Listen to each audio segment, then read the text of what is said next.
చంద్రబాబు గారిని పెద్దిరెడ్డి గారు కొట్టారు. అందుకే ఆ కక్షతోనే ఇప్పుడు చంద్రబాబు నాయుడు గారు పెద్దిరెడ్డిని ఇట్లా టార్చర్ చేస్తున్నారని చెప్పేసి జగన్మోహన్ రెడ్డి గారు చెప్పిన వీడియో మొత్తం కూడా వైరల్ అవ్వడం చూస్తున్నాం సార్. మరి నిజంగా పెద్దిరెడ్డి గారు చంద్రబాబు నాయుడు కొట్టే అవకాశం ఉందా? ఈ వ్యాఖ్యలను మీరు ఏ విధంగా చూస్తారు సార్? జగన్ నిన్న ప్రెస్ మీట్లో పెద్దిరెడ్డిని వేధిస్తున్నాడు. దీనికి కారణం ఏంటంటే వీళ్ళిద్దరు కాలేజ్ మేట్స్, చిన్నప్పుడు క్లాస్మేట్స్. అప్పుడు కాలేజీలో ఉన్నప్పుడు పెద్దిరెడ్డి చంద్రబాబుని కొట్టాడంట. ఆ కక్ష పెట్టుకున్నాడు. ఆ కక్ష పెట్టుకొని అప్పటి నుంచి కూడా ఏదో రకంగా పెద్దిరెడ్డి మీద కక్ష తీర్చుకోవడానికి ట్రై చేస్తూనే ఉన్నాడు. అందుకని అక్కడ ఆర్డీఓ ఆఫీస్లో, మదనపల్లి ఆర్డీఓ ఆఫీస్లో రికార్డులు తగలబడ్డాయని పెద్ద ఎత్తున గోల్ చేస్తున్నాడు. అక్కడికి ప్రత్యేక హెలికాప్టర్ పంపించి దాంట్లో డీజీపీని, సిఐడి వాళ్ళని, వీళ్ళందరినీ అక్కడ పంపించాడు, పోలీసుల్ని. సో అంత హడావిడి ఏముంది? రికార్డులు తగలబడితే, ఫిజికల్ రికార్డులు తగలబడితే ఏమవుతుంది? వాటి కాపీలు కలెక్టరేట్లో ఉండవా? వాటి ఆన్లైన్లో ఉండవా? తర్వాత సీసీఎల్ఏలో ఉండవా? ఇంత గోల ఎందుకు చేస్తున్నారు? ఎందుకు చేస్తున్నారంటే పెద్దిరెడ్డిని బదనాం చేయడానికి చేస్తున్నారు. పెద్దిరెడ్డి కొడుకు మిథున్ రెడ్డిని బదనాం చేయాలి, అతన్ని ఏదో ఒక రకంగా ఇరికించి జైల్లో పెట్టించాలి. ఇది అదే ముత్తుమరిలో ఒక బాలికను అత్యాచారం చేసి చంపేసి ఎక్కడో పడేస్తే దాని మీద ఇప్పటి వరకు లేదు. జూలై 7న జరిగితే జూలై 21 మీటింగ్ పెట్టి చెప్తారు వీళ్ళు. అక్కడ దళితుడిని పట్టుకొని అనుమానితుడి పేరుతో అతను చంపేస్తే దాని మీద ఇది లేదు. అక్కడికి మాత్రం వీళ్ళు ఏం పట్టించుకోరు. కానీ దీనికి హెలికాప్టర్ మీద డీజీపీని పంపిస్తాడు. దాన్ని బట్టే తన కక్షాదింపు అర్థమవుతుంది అనేది జగన్ మాట్లాడాడు. అయితే ఇక్కడ అంటే కొట్టాడా లేదనేది అప్పటి వీళ్ళిద్దరికి తెలిసిన వాళ్ళు చెప్పాలి. కానీ మనకంటే సీనియర్లు కాబట్టి ఆ టైం నేను కూడా తిరుపతి ఎస్వి యూనివర్సిటీలో చదివాను. నేను కూడా రాడికల్ స్టూడెంట్ మూమెంట్లో ఉన్నాను. కానీ నాదంతా కూడా 90s, వీళ్ళదేమో 70s. So 74లో Peddireddy Ramachandra Reddy యూనివర్సిటీకి ప్రెసిడెంట్గా, అంటే స్టూడెంట్ ప్రెసిడెంట్గా ఎన్నికయ్యాడు. సో ఆయన స్టూడెంట్ లీడరు. ఈయన ఎకనామిక్స్ చేస్తే ఆయన సోషియాలజీలో 75లో పెద్దిరెడ్డి రామచంద్రారెడ్డి పిహెచ్డి కూడా చేశాడు. సో అప్పుడైతే నాకు తెలిసి కూడా, అంటే నేను 80sలో నుంచి తిరుపతిలో చదువుతున్నాను. 85లో డిగ్రీ చేరాను. 85, 86 నుంచి కూడా నేను పాలిటిక్స్ చూస్తున్నాను. అంతకుముందు కూడా నేను ఈవెన్ ఇంటర్మీడియట్లో కూడా స్టూడెంట్ పాలిటిక్స్లో ఉండేవాడిని. సో నాకు కొంత ఐడియా ఉంది. అక్కడ ఏంటంటే రెడ్డి వర్సెస్ కమ్మ పాలిటిక్స్ బలంగా ఉండేది యూనివర్సిటీలో. ముందు నుంచి 80s నుంచి కూడా రెడ్డి వర్సెస్ కడప రెడ్లంతా అక్కడే చదువుకునేవాళ్ళు ఎక్కువగా. కడప రెడ్లకి కమ్మ సెక్షన్కి, చిత్తూరు జిల్లాలో ఉండే కమ్మ సెక్షన్ ఉండేవాళ్ళు. కొద్దిగా రెడ్లు డామినెంట్గా ఉండేవాళ్ళు కమ్మ సెక్షన్ కంటే కూడా. అంటే కమ్మ సెక్షన్కి డబ్బు ఉండేది కానీ రెడ్లకి మజిల్ పవర్ ఉండేది. అంటే పులివెందుల నుంచి, కడప నుంచి దించడం, అప్పట్లో రౌడీజం ఎక్కువ ఉండేది కదా, వీళ్ళని దించడం ఇలాగా ఉండేది. ఫిజికల్గా కూడా బాగా కొట్టుకునేవాళ్ళు. కొంతమంది ఎస్ఎఫ్ఐ, ఏఎస్ఎఫ్లో ఉండేవాళ్ళు. రాడికల్ స్టూడెంట్ మూవ్మెంట్ ఎప్పుడు కూడా ఓపెన్గా ఉండడం తక్కువే, అది రహస్యంగానే పనిచేసేది. ఇలాగా ఉద్యమం అక్కడైతే రకరకాల విద్యార్థి, ఒక పక్క ఏబీపీ కూడా ఉండేది. సో ఇలాగా ఓపెన్గా అయితే రెడ్డి కమ్మ స్టూడెంట్స్ మధ్య గొడవలు అయితే ఉండేవి. ఆ క్రమంలో వీళ్ళిద్దరూ, ఇతను చంద్రబాబు కూడా స్టూడెంట్ పాలిటిక్స్లో యాక్టివ్గా ఉండేవాడు, పెద్దిరెడ్డి కూడా యాక్టివ్గా ఉండేవాడు. సో పెద్దిరెడ్డికి ఏంటంటే చంద్రబాబుదేమో పేద కుటుంబం, 2.5 ఎకరా ఉన్న ఖర్జూర్ నాయుడు కొడుకు చంద్రబాబు, అందరికీ తెలుసు.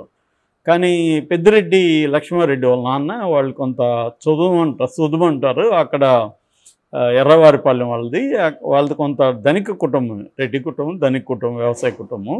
సో అందువల్ల ఆయన కొంత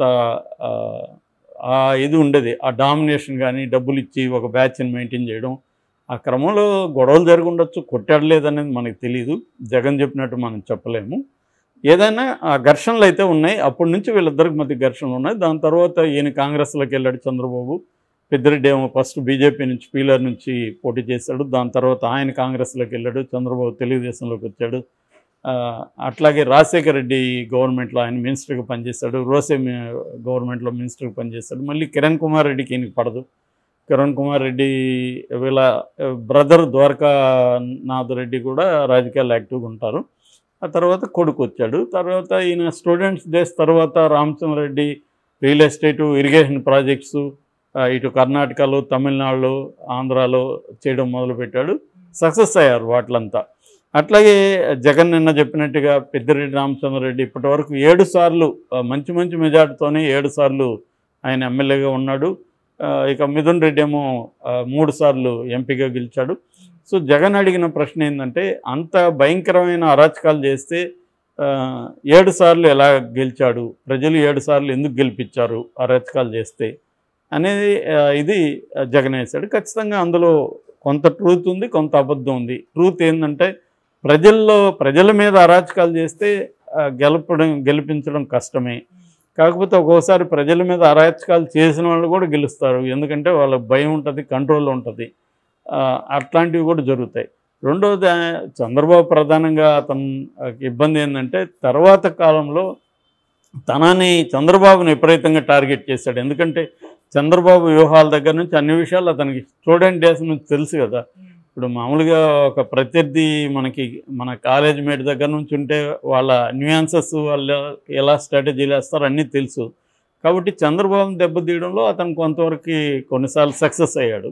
అయితే కుప్పంలో దెబ్బ కొట్టలేకపోయాడు. కుప్పంలో కొంతవరకు స్థానిక ఎన్నికల్లో కొట్టగలిగారు కానీ చేయలేదు. సో అలాగా చంద్రబాబు ఖచ్చితంగా ఎక్కువ కోపం ఉండే అవకాశం ఉంది. ఎందుకంటే వీళ్ళిద్దరిది ఇప్పటి పగ అయితే కాదు, ఖచ్చితంగా వాళ్ళిద్దరి మధ్య పగ ఉంటుంది. కొట్టుకున్నారా లేదా, ఆయన కొట్టాడా లేదా తెలియదు, కానీ పగ అయితే ఉంటుంది స్టూడెంట్ డేస్లో నుంచి. ఎందుకంటే అప్పటి నుంచి పాత వైరం అంటారు కదా, అది కంటిన్యూ అవుతూనే ఉంది. సో అందువల్ల ఖచ్చితంగా, ఎందుకంటే పెద్దిరెడ్డి కూడా చంద్రబాబును విపరీతంగా టార్గెట్ చేశాడు కదా.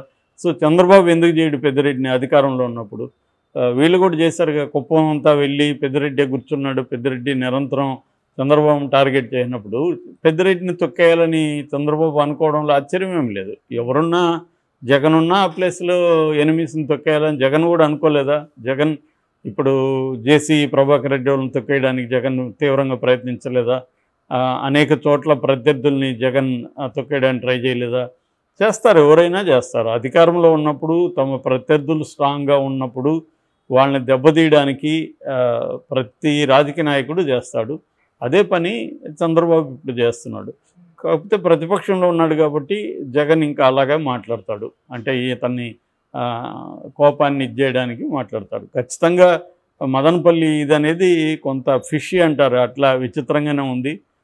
దానికి అంత ఇంపార్టెన్స్ ఎందుకు ఇస్తున్నారు అనేది మాత్రం క్లియర్గానే ఉంది. పెద్దిరెడ్డిని దెబ్బతీయాలి రాజకీయంగా, అందుకని ఏది దొరికినా దాన్ని పట్టుకొని చంద్రబాబు వెళ్ళే అవకాశం ఉంది.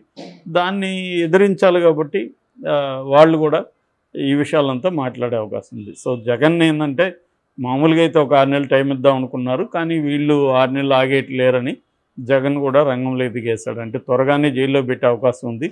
ఎందుకంటే జగన్కి ఇప్పుడు జైలుకి పోతే ఇమీడియట్గా ప్రజల్లో నుంచి పెద్ద స్పందన రాదు. ఎందుకంటే ప్రజల్లో ఇంకా చంద్రబాబు ప్రభుత్వం మీద తీవ్ర వ్యతిరేకత రాలేదు. ఇప్పుడే కదా స్టార్ట్ అయింది 40 రోజులు. ప్రజలు వెయిట్ చేస్తారు ఇంకా, అంటే మనకి పథకాలు ఇస్తారా, ఏం జరుగుతుంది, ఇవన్నీ వెయిట్ చేస్తారు. సో కాబట్టి ప్రజల్లో వ్యతిరేకత వచ్చినప్పుడు చంద్రబాబు జగన్ అరెస్ట్ చేస్తే అప్పుడు కొంత జగన్కి సింపతి వస్తుంది. ప్రజా ఉద్యమాలు నిర్మిస్తూ ఆ క్రమంలో అరెస్ట్ అయితే, ఇప్పటికిప్పుడు అరెస్ట్ అయ్యాడనుకో జగన్కి పెద్ద సింపతి రాదు. రెండోది, జగన్ కేడర్ నాయకులు కకాకులం అయిపోతారు, బీజేపీలోకి వెళ్ళిపోవడం ఇవన్నీ జరుగుతాయి. ఎప్పుడైనా మళ్ళీ జగన్ వస్తాడని ఒక హోప్ ఉంటే జగన్తో ఉంటారు, కానీ హోప్ లేకపోయినప్పుడు జగన్తో ఉంటారు. ఇక్కడ మనకి బీఆర్ఎస్ అదే కనపడుతుంది. కేసీఆర్ ఎప్పుడైతే ఇనాక్టివ్ అయ్యాడో అందరికి హోప్ పోయింది. సో 5 ఏళ్ల తర్వాత కూడా కేసీఆర్ వచ్చే పరిస్థితి లేదు. ఇక్కడ బీజేపీ కూడా స్ట్రాంగ్గా ఉంది కాబట్టి బీఆర్ఎస్లో ఉంటే మనకు ఫ్యూచర్ లేదని అటు వెళ్తున్నారు. అక్కడ ఛాన్స్ లేదు. అక్కడ తెలుగుదేశం వాళ్ళు చేర్చుకోరు, జనసేన వాళ్ళు చేర్చుకోరు. బీజేపీ కూడా ఒక 6 నెలల పాటు మారటోరియం విధించింది. ఉన్న ఆప్షన్ కాంగ్రెసే. కాంగ్రెస్లో పోవడం కంటే వైసీపీలో ఉండడం బెటర్ అన్న ఆలోచనతో ఎక్కువ మంది ఉన్నారు. కానీ జగన్ ఒకసారి జైలుకి వెళ్తే మాత్రం ఖచ్చితంగా వాళ్ళు ఇదవుతారు.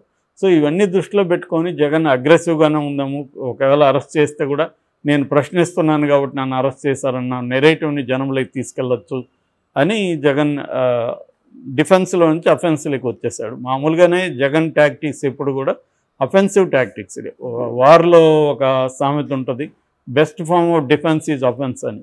నిన్ను నువ్వు రక్షించుకోవాలంటే నువ్వు ఎనిమి మీద దూకుడుగా వెళ్ళాలి, నువ్వు సైలెంట్గా ఉండే కొద్దీ ఎనిమి వస్తూనే ఉంటాడు అన్న ఒక ఇది ఉందన్నమాట. దాన్ని జగన్ ముందు నుంచి కూడా ఫాలో అవుతాడు. సో ఇప్పుడు కూడా అదే ప్లాన్లో ఉన్నాడు. దాంట్లో భాగంగానే చంద్రబాబుని డిఫేమ్ చేయడానికి పెద్దిరెడ్డి అప్పుడెప్పుడు కొట్టాడు అని చెప్పడం అనేది